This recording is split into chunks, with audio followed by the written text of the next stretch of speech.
بسم اللہ الرحمن الرحیم الحمدللہ رب العالمین وبہ نستعین وصلی اللہ وسلم علی سید الانبیاء والمرسلین وعلی آلہ واصحابہ اجمعین ومن تبعہم باحسان الی یوم الدین اما بعد۔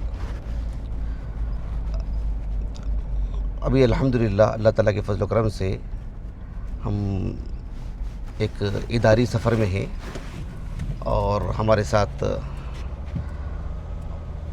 ہمارے عزیزوں میں سے شیخ سفیان صابر، شیخ اعجاز اور محترم نواز صاحب محمدیین موجود ہیں الحمدللہ۔ مجھے اس مناسبت سے ایک ضروری بات آپ کے سامنے یہ پیش کرنی ہے کہ دعوت و تبلیغ اس کی اپنی ایک فقہ ہے۔ دعوت و تبلیغ کے باب میں اہل علم بہت ساری باتیں بتاتے ہیں، جیسے دعوتی موضوعات کیا کیا ہونی چاہیے، دعوتی اسالیب کیا کیا ہونی چاہیے، مدعو کس کس طرح کے ہوتے ہیں۔ ان سب کے ساتھ ساتھ ایک بات آتی ہے کہ دعوتی میدان یعنی کس کس نوعیت کے ہیں۔ یقیناً مسجد میدان دعوت کا ایک نمایاں پہلو ہے، نمایاں حصہ ہے، لیکن انبیاء علیہ السلام کی زندگی میں خصوصاً خاتم النبیین محمد صلی اللہ علیہ وسلم کی سیرت مطہرہ سے دعوتی میدان بہت سارے ہمارے سامنے آتے ہیں، اور اہل علم نے اس کی نشاندہی کی شروع سے۔ رسول اللہ صلی اللہ علیہ وسلم کا کوئی بھی معاملہ ایسے نہیں ہوتا ہے نا، اس میں بڑی گہرائی ہوتی ہے، اور اہل علم صحابہ خاص طور پر رضی اللہ عنہ اجمعین نے اس کو محسوس کرتے ہیں، اس کو بیان کرتے ہیں، اسے قابل عمل بناتے ہیں، اور ماں بعد کے علماء نے بھی اس پر خصوصی توجہ دی ہے۔ تو میدان دعوت میں ایک میدان یہ بھی ہے کہ سواری، یعنی آدمی ٹو ویلر میں جائے اور اپنے ساتھ جو بیٹھے ہیں ان کو کوئی دین کی بات بتاتے ہوں، اہتمام کرتے ہوں اس کا کہ مجھے ابھی اس حال میں یہ بات بتانی ہے، کار میں جا رہے ہوں، ٹرین میں جا رہے ہوں، ہوائی جہاز میں جا رہے ہوں، حالات کی نزاکت کو سمجھ کر کے ہر پہلو سے اگر ان کے لیے آسانی ہو، کوئی معنی نہ ہو، تو پھر جو ہے وہ بھی ایک میدان دعوت ہے۔ ایک طالب علم کو صرف مسجد اور مدرسہ ہی پر اکتفا نہیں کرنا چاہیے، یہ اور بات ہے کہ وہ غالب چیز ہے اور سب سے نمایاں ہے۔ علماء نے اس جانب خوب توجہ دی۔ دعوتی فقہ سے متعلق علماء کی جو کتابیں ہیں قدیم زمانے میں بھی رہی ہیں، لیکن خصوصیت کے ساتھ 14ویں صدی ہجری کی اگر بات کریں اور علاقائی اعتبار سے مملکت عربیہ سعودیہ کی اگر بات کرتے ہیں، تو کتاب و سنت کی روشنی میں فقہ الدعوہ کو جس انداز میں بیان کیا گیا ہے، اس پر اتنی کتابیں ہیں سمجھنا شیخ، یہ کہوں تو مبالغہ نہیں ہوگا کہ 100 سے 1000 سے زائد کتابیں ہیں، چھوٹی بڑی اتنی کتابیں، سبحان اللہ۔ ہاں، اس میں 50 باتیں مشترک ہیں تو 50 باتیں منفرد بھی ہیں فقہ الدعوہ سے متعلق۔ اس میں سے ایک بہت ہی اہم کتاب دکتر سعید بن علی بن وہب القحطانی رحمہ اللہ تعالی، آپ کی جو کتاب ہے فقہ الدعوہ فی صحیح الامام البخاری، جو آپ کے دکتورا کا رسالہ ہے، لیکن یہ بھی ایک اہم بات ہے کہ صحیح بخاری آپ نے عالم اسلام کے ممتاز اور بڑے عالم دین سماحت الشیخ عبدالعزیز ابن عبداللہ ابن باز رحمہ اللہ سے پڑھے ہیں۔ کتنی سعادت کی بات ہے، جگہ جگہ پر اس کا ذکر کرتے رہتے ہیں وہ۔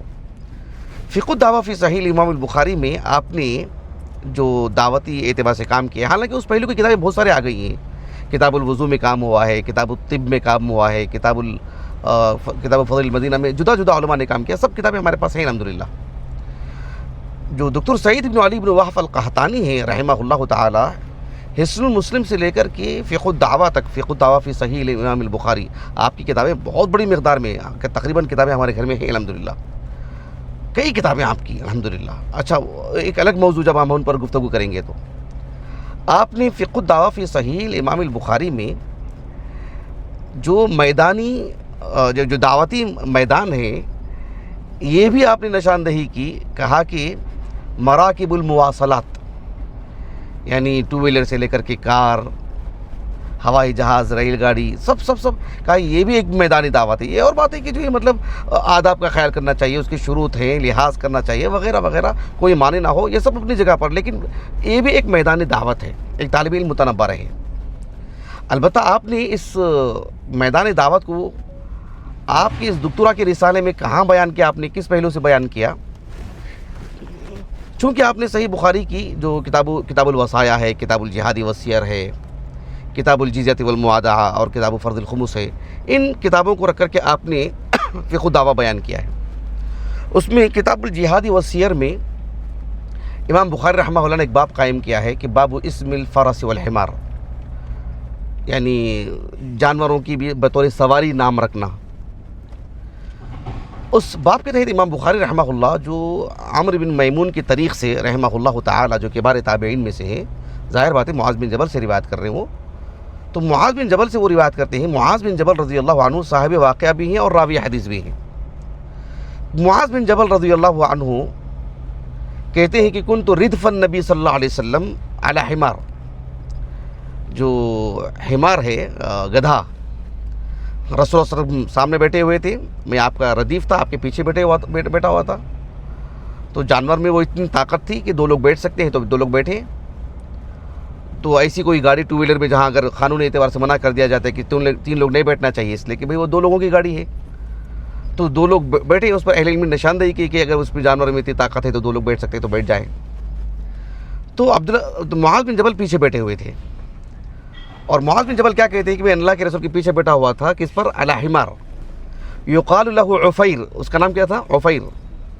ایسی دیگر اللہ کے رسول کی جو سواریاں تھیں جانوروں کی شکل میں، تو ان کے بھی نام تھے۔ ہمارے نواز بھائی، آپ کی اس گاڑی کا جو کمپنی نے نام رکھا ہے وہ نہیں، آپ نے کچھ نام دیا ہے اس کو؟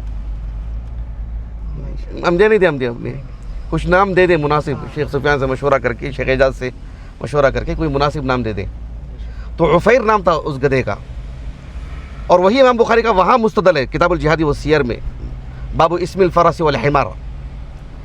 اچھا، ہمارے موضوع کا حصہ کیا ہے اس میں؟ اللہ کے رسول سامنے بیٹھے ہوئے ہیں، پیچھے معاذ بن جبل بیٹھے ہوئے ہیں۔ تو رسول اللہ صلی اللہ علیہ وسلم نے معاذ بن جبل سے، یعنی ان کی جو کنیت تھی، کنیت کے بجائے نام لے کر کے کہا کہ یا معاذ۔ اسی لیے اہل علم کہتے ہیں کہ کنیت کے مقابلے میں نام سے پکارنا بہرحال یہ زیادہ مستحسن ہے، زیادہ بہتر ہے، وہ خود ایک مستقل موضوع ہے۔ تو معاذ بن جبل رضی اللہ عنہ سے کہا کہ یا معاذ هل تدری حق اللہ علی العباد وما حق العباد علی اللہ۔ تو یہی یعنی موضوع ہے، یعنی وجہ الاستشہاد جو ہے کہ اللہ کے رسول صلی اللہ علیہ وسلم سواری میں بیٹھ کر کے حدیث سنا رہے ہیں، مطلب دین بتا رہے ہیں۔ اسی سے انہوں نے کہا کہ جو ہے مراکب المواصلات، یعنی جو سواریاں ہیں یہ بھی میدانی دعوت ہیں۔ حالانکہ اس حدیث کا جو حصہ ہے، موضوع ہے، اس پر میں جو ہے الحمدللہ تقریباً 5-6 سال پہلے رسول اللہ صلی اللہ علیہ وسلم کا جو طریقہ تعلیم ہے، خاص کر سوالیہ انداز میں کس نوعیت کا ہوتا ہے، اس پر میں ایک درس دیا تھا، تو اس میں یہ کچھ معلومات ہیں اس میں۔ لیکن فی الحال یہ جو سواریاں ہیں یہ بھی میدانی دعوت ہے، وہ اس حدیث سے اتنا حصہ، یہ حدیث متفق علیہ ہے، صحیح مسلم میں بھی ہے کتاب الایمان میں۔ اب دیکھو کہ یہ جو وجہ الاستشہاد ہے اور یا اس حدیث سے جو استدلال ہے، میدان دعوت میں سواریاں بھی ہیں، یہ صرف دکتور سعید بن علی بن وہب القحطانی نے استدلال کیا، ایسا نہیں ہے۔ رسول اللہ صلی اللہ علیہ وسلم کا عمل ہے، صحابہ نے دیکھا ہے، صحابہ نے عمل کیا اس پر، اس کو جو ہے مطلب لفظوں میں نہ بیان کیا ہو، عملی اعتبار سے یہ چیز نہیں ہے، لیکن ماں باپ کے علماء نے اسے لفظوں میں بھی بیان کیا، اس کو الگ سے جدا کر کے بتایا اس کو۔ مثال کے طور پر آج سے کم و بیش 800 سال پہلے کی بات کر رہا ہوں میں آپ کو، ایک مشہور عالم دین ہے، صحیح بخاری کے خادمین میں سے ہیں، اندلس کے عالم ہیں، علماء مالکیہ میں ایک مشہور نام، اصلاً وہ عرب ہیں، یمنی قبیلے سے تعلق رکھتا ہے آپ کا نام عبداللہ ابن سعد نام ہے، ابو محمد کنیت ہے، لیکن علمی دنیا میں ابن ابی جمرہ اس طرح سے جانے جاتے ہیں، دادا کی طرف جو نسبت ہے، دادا سے بھی، دادا کے والد ابن ابی جمرہ رحمہ اللہ، 675 ہجری سنہ وفات ہے۔ صحیح بخاری پر ان کی جو خدمت ہے، جس طرز کی ہے، صحیح بخاری کو پہلے مختصر کیا انہوں نے، اور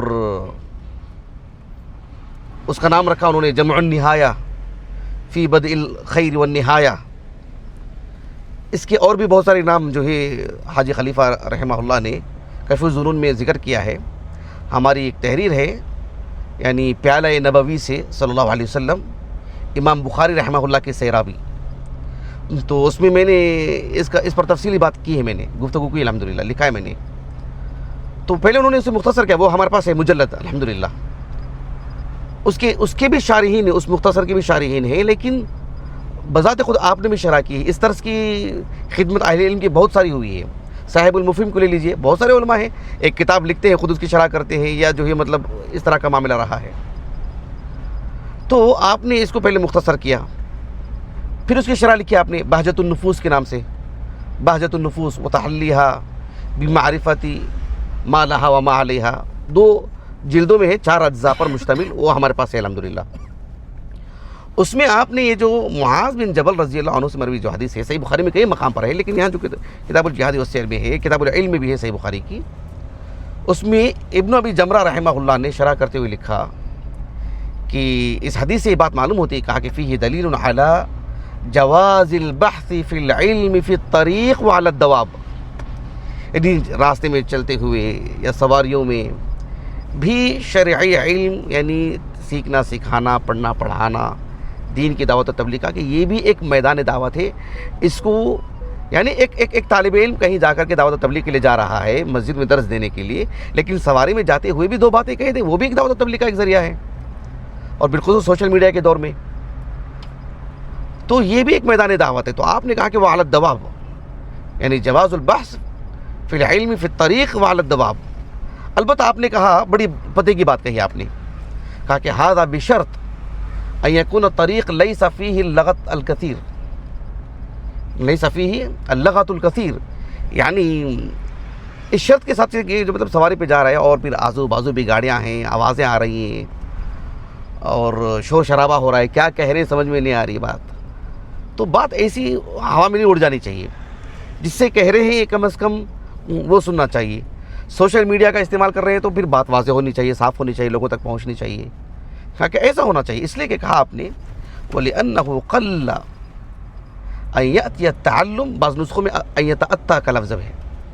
کہا کہ أن يأتي التعلم یعنی مع کثرت اللغط، یعنی ایسا بہت مشکل ہو جاتا ہے کہ مطلب آوازیں ہیں، شور شرابہ ہے، آواز پہنچ نہیں پا رہی ہے، صاف نہیں، اور اس ماحول میں آدمی سیکھے، بہت مشکل ہو جاتی ہے. بہرحال ان چیزوں کا خیال کر کے یہ بھی نبوی طریقہ ہے کہ آواز مطلب جو لوگوں کو خاموش کرائیں، شور شرابہ نہ ہو، پھر اپنی بات کریں. اسکت الناس، یا بلال کہا نا، یا بلال اسکت الناس. جریر بن عبداللہ سے کہا کہ انصت الناس حجۃ الوداع کے موقع پر رضی اللہ عنہ اجمعین. تو یہ سب نبوی طریقہ ہے، اس کا اہتمام کرنا چاہیے. لیکن موضوع میرا یہ ہے کہ سواری بھی میدان دعوت ہے. یہ دکتور سعید بن علی بن وہب القحطانی رحمہ اللہ نے تو کتاب الجہاد والسیر میں تو حدیث معاذ سے استدلال کیا ہے. میں آپ کو ایک اور حدیث سناتا ہوں. یہ جو حدیث ہے وہ ابو ایوب انصاری رضی اللہ عنہ سے مروی ہے. ابو ایوب انصاری رضی اللہ عنہ، خالد ابن زید نام ہے آپ کا، انصاری صحابی ہے، خزرج سے آپ کا تعلق ہے، اور رسول اللہ صلی اللہ علیہ وسلم کا جو ددیال ہے نا، ہاشم، جو مکہ سے مدینہ اس دور میں یثرب تجارت کے لیے گئے تھے فلسطین، وہاں انتقال ہو گیا آپ کا فلسطین میں، بعد میں شادی کی تھی آپ نے یثرب میں. تو آپ کا ددیال جو ہے نا بنو نجار، وہ تو اسی سے تعلق ہے، خالد ابو ایوب انصاری کا رضی اللہ عنہ. 52 ہجری سے وفات ہے. تو ابو ایوب انصاری رضی اللہ عنہ ان سے مروی یہ حدیث ہے، اور حدیث صحیحین میں ہے، بلکہ متفق علیہ حدیث ہے.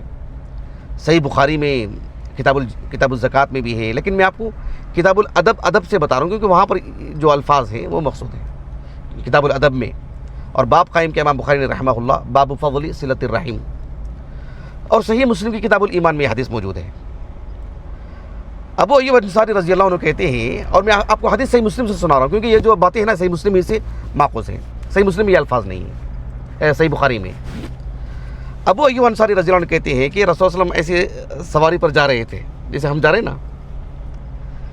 کہا کہ ان اعرابیا عرض لرسول اللہ صلی اللہ علیہ وسلم وهو فی سفر. جیسے ہم گاڑی پہ جا رہے ہیں, اچانک کوئی سامنے آ کے کھڑے ہو جائے, کیا کریں گے ہم؟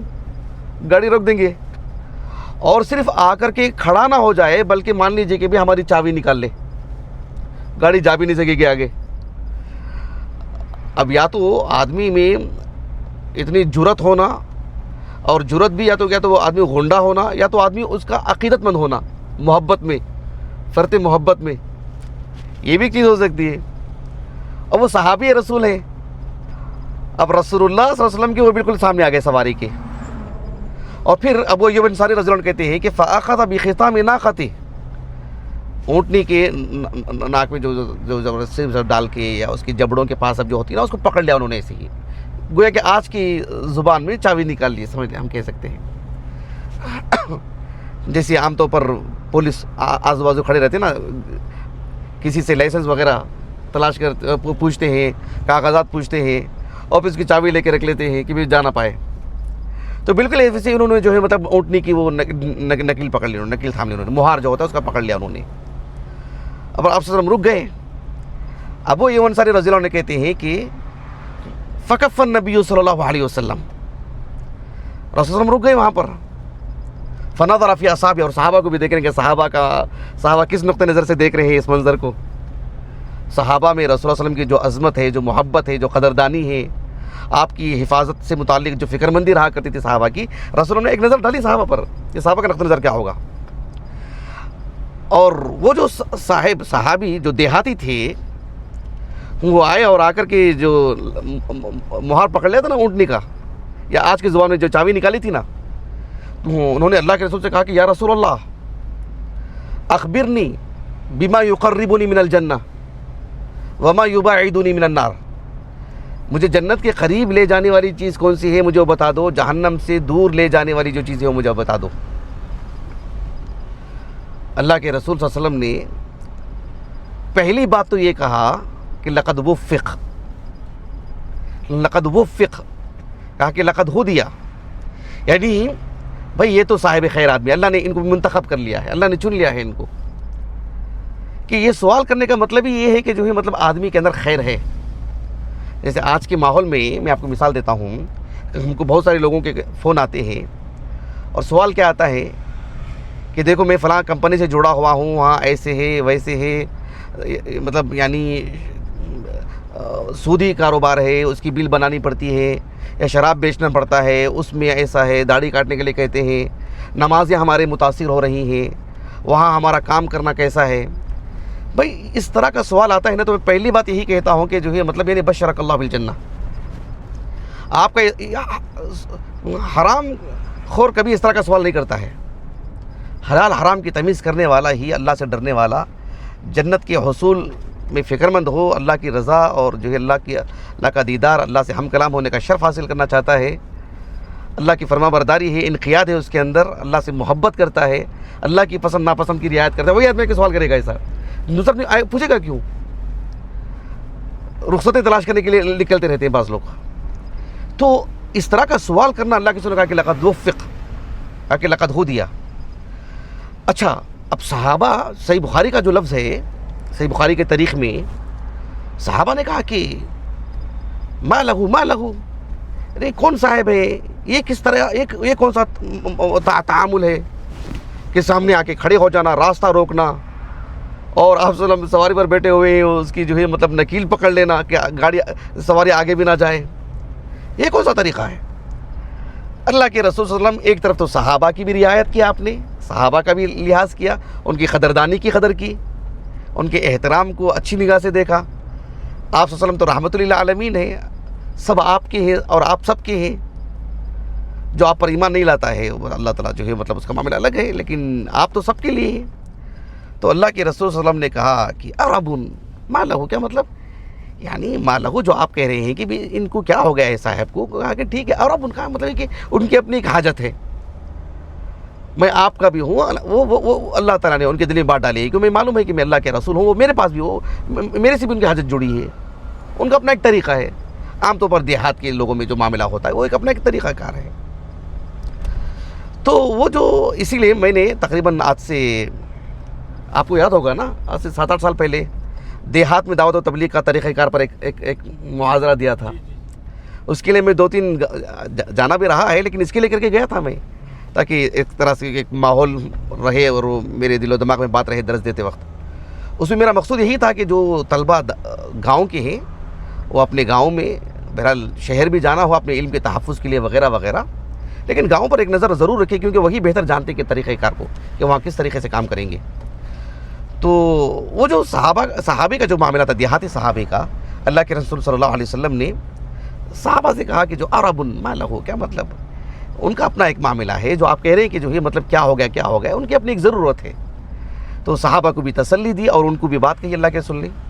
ابھی صحابہ کو جب بات کر رہے تھے اللہ کے رسول نے صلی اللہ علیہ وسلم، پھر ان کی طرف مڑے، خصوصی توجہ دی. صحیح مسلم کا لفظ ہے جو بھی میں آپ کو بتا رہا ہوں، کہا کہ کیف قلت، بھئی کیا بات ہے، دوبارہ بتاؤ کیا پوچھنا چاہ رہے تھے، آپ کچھ کہا نا آپ نے. ابو ایوب انصاری رضی اللہ عنہ کہتے ہیں کہ فاعاد، انہوں نے دوبارہ پوچھا کہ اخبرنی بما یقربنی من الجنہ وما یباعدنی من النار، کہ میں جنتی بن جاؤں، جہنم سے میں بچا لیا جاؤں، اس کے لیے مجھے کچھ ہدایت نامہ دیجیے، کچھ باتیں بتائیے. اللہ کے رسول نے کہا صلی اللہ علیہ وسلم، تعبد اللہ ولا تشرک به شیئا، اللہ کی عبادت میں کسی کو شریک نہیں کرنا، اللہ ہی کو رب ماننا، اور اس سے بھی بڑی بات یہ ہے کہ اللہ کو الہ ماننا.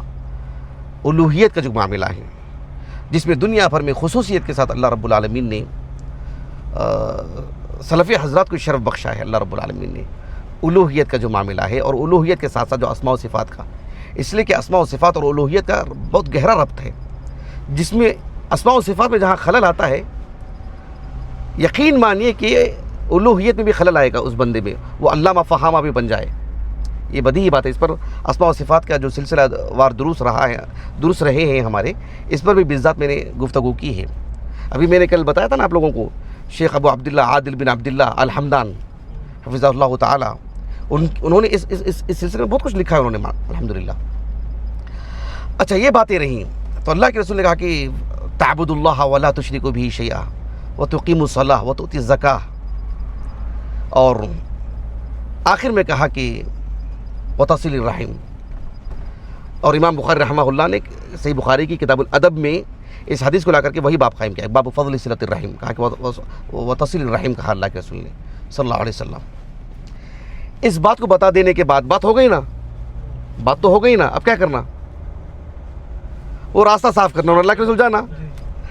صحیح بخاری کی تاریخ میں یہ لفظ ہے کہ اللہ کے رسول نے وہ صحابی سے کہا، وہ جو دیہاتی صحابی تھے، کہا کہ ذرا اب تو میری چابی دے دو، مہار چھوڑ دو، اس کا نکیل چھوڑ دو، جانے دو ہم کو. اور صحیح مسلم میں یہ لفظ ہے کہ دعی ناقہ، اڑنے کو چھوڑ دو، سواری پر بیٹھے ہوئے تھے اللہ کے رسول صلی اللہ علیہ وسلم. میں سمجھانے چاہ رہا ہوں کہ یہ بھی ایک میدان دعوت ہے. یا اور بات ہے کہ وہ اضطراری طور پر انہوں نے جو ہے مطلب یعنی سوال کرنے پر اللہ کے رسول نے جواب دیا، وہ بھی ایک طریقہ ہو سکتا ہے. جیسے کوئی طالب علم سواری کر کے جا رہا ہے، یا کوئی عالم دین سواری کر کے جا رہا ہو، اس سے کسی نے سوال کیا ہو، تو وہ بھی ایک میدان دعوت ہے. بس میں جا رہے ہیں، کسی کو سمجھا دیے، ٹرین میں جا رہے ہیں کسی کو بتا دیے، وہ بھی ایک میدان دعوت ہے. چھوٹی بات ہو بڑی بات ہو، اس کے لیے ضروری نہیں کہ مستقل ایک ماحول بنے، کھڑے کھڑے کوئی بات سمجھا دی، اللہ کے پاس احتساباً کام کر لے، اجر ملے گا انشاءاللہ تعالی. لیکن وہ بھی ایک میدان دعوت ہے. روزانہ کوئی بس میں آ جا رہا ہے، کوئی طالب علم ٹرین میں آ جا رہا ہے، ہوائی جہاز میں آ جا رہا ہے، اس کو معلوم ہو گیا کہ جو یہاں کا ایسا ماحول ہے، پھر یہاں کس حد تک میں گفتگو کر سکتا ہوں، کیا کر سکتا ہوں، کیا حاجتیں ہوتی ہیں، کیا ماحول ہے، کس طرح کے لوگ ہوتے ہیں، تیاری کرے. اور جو مطلب اچانک بھی سابقہ پڑ جائے تو کچھ انشاءاللہ اللہ راستے نکال لیں گے، لیکن تیاری بھی کر کے جائیں اگر 12 جانا ہے تو اس اعتبار سے یہ بھی ایک میدان دعوت ہے. سواریاں بھی، طالب علم متنبر ہے، چھٹیوں میں طلبہ جاتے آتے رہتے ہیں، تو بس جو ہے مطلب اپنی زندگی میں نہ رہے، متنبر ہے، فکر مند رہے، اس میدان دعوت کو کیسے استعمال میں لاؤں. علماء دعوت و تبلیغ کے لیے جاتے رہتے ہیں، تو وہ الحمدللہ میں سمجھتا ہوں فکر مند رہتے ہی ہیں. طلبہ بہرحال متنبر ہیں اس باب میں کہ یہ بھی ایک میدان دعوت ہے، اس کو مطلب یعنی فوت ہونے نہ دیں. تو جب اللہ کے رسول نے کہا نا کہ ذرہا، یا صحیح مسلم کا جو لفظ ہے دعی ناقہ، تو راوی حدیث کہتے ہیں کہ کأنہ علی راحلتہ صلی اللہ علیہ وسلم، یعنی اللہ کے رسول اپنی سواری ہی پر تھے، بھلے ہی اضطراری طور پر آپ نے بتا دیا، لیکن حدیث معاذ بن جبل سے تو بات واضح ہے، آپ صلی اللہ علیہ وسلم نے یعنی مطلب یعنی تاسیس کی جو بات ہے آپ نے آغاز کیا کلام کا، آپ نے مطلب تعلیم دی بیٹھ کر کے، سواری پر بیٹھ کر کے. تو بہرحال یہ کچھ باتیں رہیں. اللہ سبحانہ و تعالی ہم طلباء کو یا جو بھی طلباء سن رہے ہیں جو موضوعات الدعوہ ہیں اس کو بھی سمجھے. مدعو صرف غیر مسلم نہیں ہوتا ہے، جو بھی ہمارا سامنے وہ سب مدعو ہے، اس میں مسلمان اور فرما بردار طالب علم وہ بھی مدعو ہے.